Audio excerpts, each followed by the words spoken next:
చిన్న పిచ్చుక చేసిన సహాయం ఒకరోజు పెద్ద కుందేలుకే ప్రాణరక్షణయింది. అసల ఏమైంది? ఒక అందమైన అడవిలో ఒక కుందేలుండేది. అది చాలా వేగంగా పరిగెత్తేది. అదే అడవిలో ఒక చిన్న పిచ్చుక ఉండేది. అది చాలా మంచిదిగా అందరితో స్నేహంగా ఉండేది. ఒకరోజు భారీ వర్షం పడింది. పిచ్చుక గూడు కొట్టుకుపోయింది. బాధగా ఏడుస్తూ కూర్చున్న పిచ్చుకను చూసి కుందేలు తన బిలంలో కొంత స్థలమిచ్చింది. పిచ్చుక అక్కడ ఉండేది.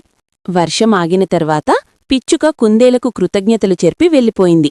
కొంతకాలం తర్వాత ఒక వేటగాడు అడవికి వచ్చి కుందేలుకు వలవేశాడు.